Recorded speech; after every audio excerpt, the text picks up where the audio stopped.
First, let me thank the ASEAN Study Center and the ISIS Yusof Ishak Institute for inviting me to take part in this ASEAN 50 Roundtable, another opportunity among the many others in this Jubilee celebration year, for us to reflect on ASEAN's journey over the past 50 years and its way forward. My special personal greetings and gratitude to the former Secretaries General and former ministers of ASEAN, who, for their dedication and contribution to the work of ASEAN, make what I'm going to convey to you of any relevance.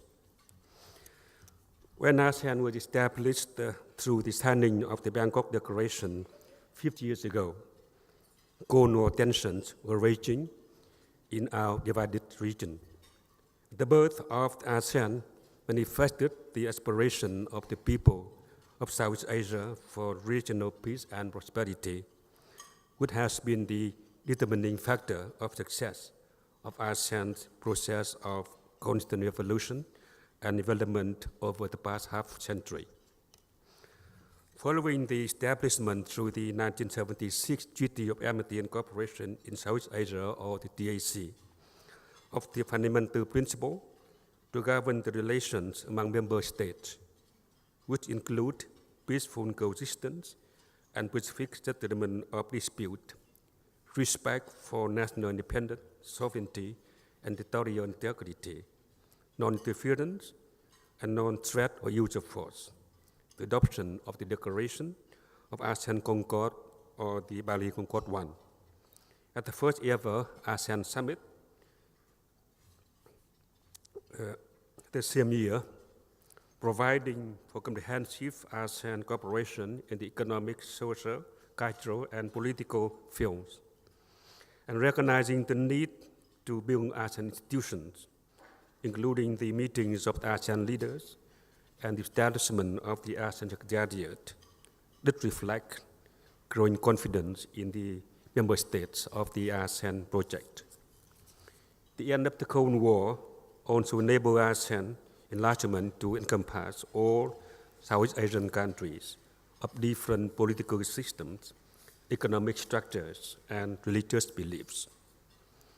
Bringing together under one roof by 1999, all the countries in one of the most diverse regions in the world constituted a historic achievement for the organization and laying a sound basis for the expansion and deepening of intra-regional cooperation in all areas, leading to the introduction of the idea of an ASEAN community, culminating in the Declaration of ASEAN Concord II, or the Bali Concord II, adopted at the 9th ASEAN Summit in October 23, which started the path towards realizing an ASEAN community based on three pillars: the political security pillar, economic pillar, and the ASEAN social cultural pillar and community.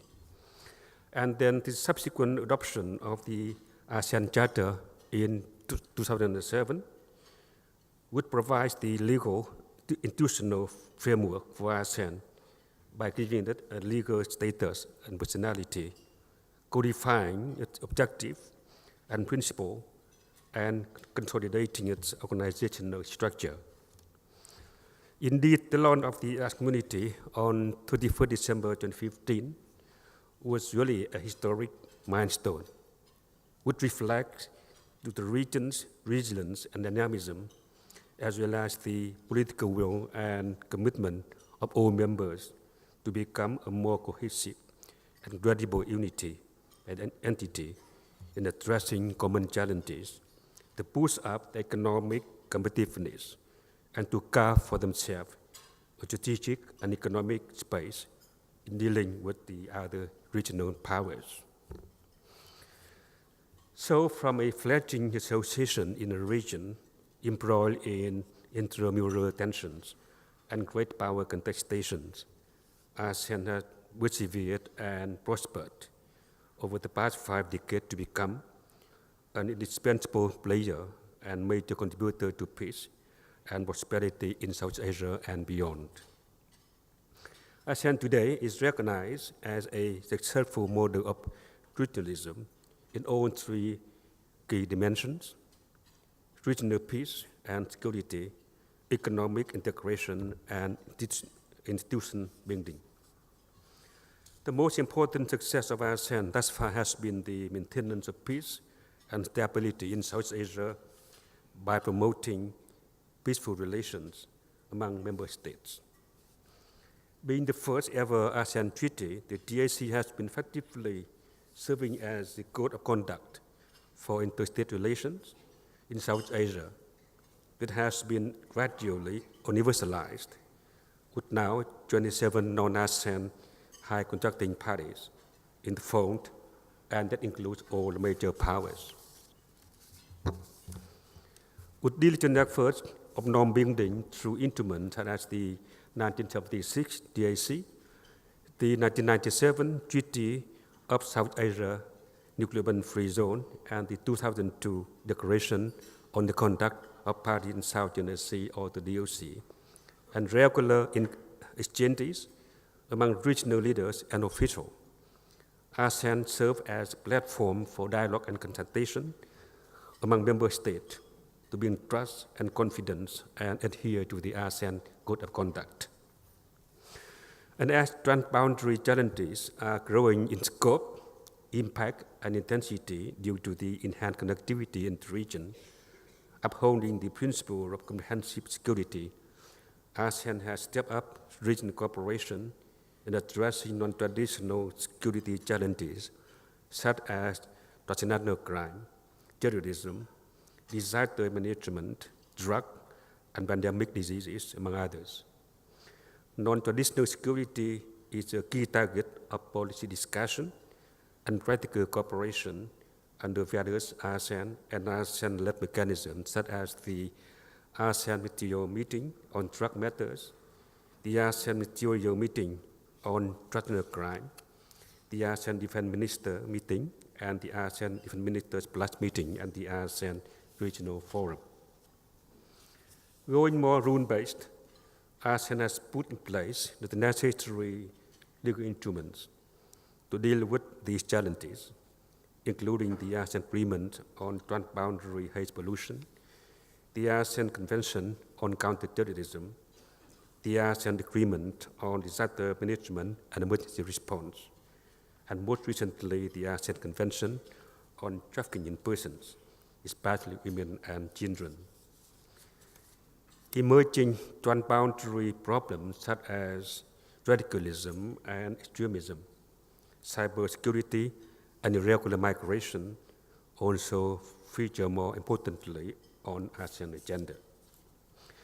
Economically, in its integration process, with the implementation of the nearly 600 measures under the 2015 AEC Blueprint and the ongoing implementation of the new AEC Blueprint 2025, concrete initiatives have been undertaken both at the national and regional levels, from the virtual elimination of intra-ASEAN import tariffs, the gradual opening of the service sector, to the simplification of cross-border trading processes, including customs procedures and rules of origin, the harmonization of technical regulations and mutual recognition arrangements.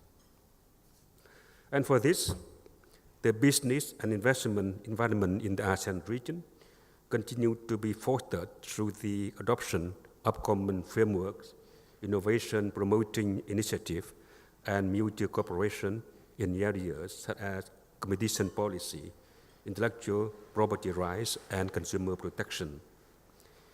The development of global value chains has been further supported through the work to enhance connectivity, narrowing development gaps, including improvement in transportation and other infrastructure networks. Already at the regional organization, having most free trade agreements, including those that own the major trading partners of ASEAN.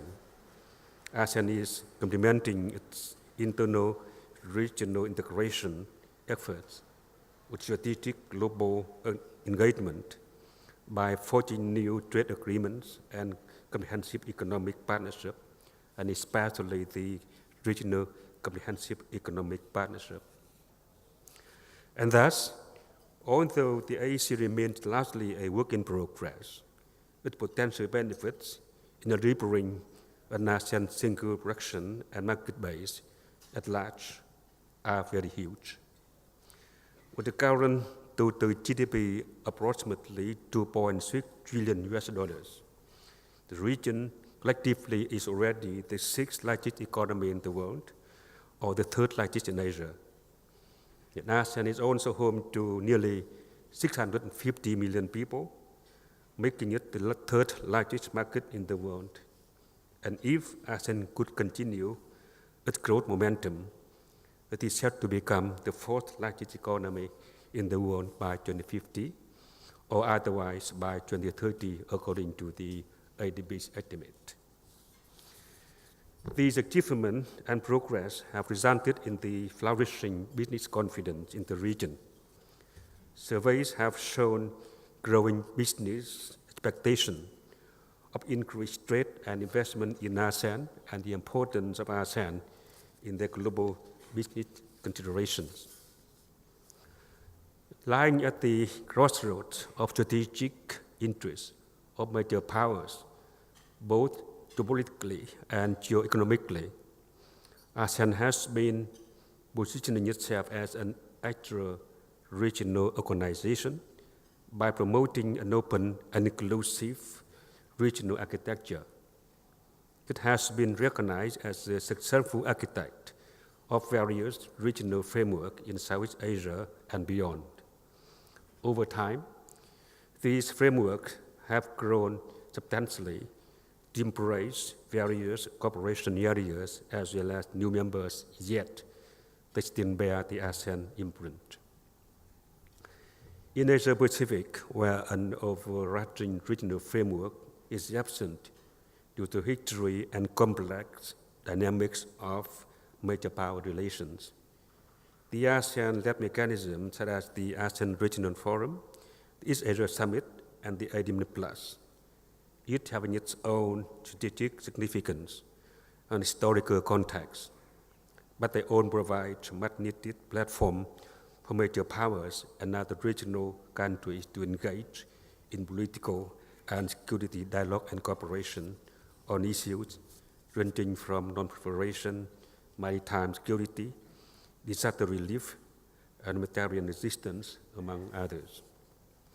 Through these ASEAN-led mechanisms, ASEAN has been exercising its centrality to maintain strategic equilibrium in the region and contribute to building a regional rule-based order where not might but right should be the rule of law. Excellencies, ladies and gentlemen, while much has been achieved over the past 50 years of its evolution, development, and regional integration, challenges remain for ASEAN along the way. Comprised of 10 sovereign nations with different political systems, economic structures, foreign policies, and security outlooks. ASEAN, working on the basis of consultation and consensus, has its inherent challenge in managing and responding to reconciling the vast diversity among its membership. Development gaps within and among member states are also holding back deeper and higher quality integration. In various areas of cooperation, national laws and regulations still differ. In addition, the lack of an effective enforcement mechanism, hence the absence of a strong compliance and implementation culture, is another major impediment. ASEAN also needs to overcome institutional constraints, coordination across a wide swathe of agencies and departments within each ASEAN country and among ASEAN member states, as well as among different ASEAN mechanisms, would need to be improved, and besides, limited resources to implement ASEAN initiatives and plans of action constitute a major obstacle to the quality of ASEAN cooperation. Furthermore, greater awareness and understanding of ASEAN are crucial to gain public support and participation in the ASEAN community. ASEAN must address the seeming disconnect between policy-level discussions and the impact on the ground. Being an international intergovernmental organization, like many others, ASEAN has long been acquainted with a top-down approach, but its agenda across the three pillars has increasingly focused on delivering tangible benefit to its people and learning from the Brexit experience. ASEAN must do more in delivering a people-oriented, people-centered community. For ASEAN to continue its success, it must be able and it must be close to the heart of the people of the community. The long-standing political commitment by the member governments to the ASEAN project should never be taken for granted and must be constantly nurtured. And concerted efforts at all levels and from all stakeholders, as well as an enduring national interest of all ASEAN member states in the course of regional integration also must be promoted. And last but not least, a big challenge to ASEAN resilience is geopolitical. The Asia-Pacific landscape is presently in flux of the shifting balance of power and growing strategic contestations among the big powers. The most daunting challenge for ASEAN in the year to come is how to navigate its relations with the major powers and other key external partners in an inclusive and constructive manner. And looking at what is happening in the wider Asia-Pacific region, the Middle East, and even Europe, for long considered the cradle of peace. More than ever, the importance of peace and stability and security as preconditions for development and prosperity in our region would have been for too long divided by big power interventions. It's vividly recognized. In this connection, will ASEAN decision makers continue standing up to defend ASEAN's shared interests? Let long-term fundamental interests of the community prevail over short-term national interests. The South China Sea issue is really a litmus test for ASEAN centrality, which must be diligently earned through unity and credibility. And ASEAN can only accentuate when it is politically united and economically integrated. The ongoing disruptive trends in the regional architecture are to be expected, and they are all and beyond ASEAN's control. What ASEAN can and must do in this connection at this time of uncertainty is to stay united and build a strong and integrated ASEAN community, an ASEAN that is cohesive and capable of maintaining its centrality would contribute meaningfully to the peace and stability of South Asia and beyond. And I thank you.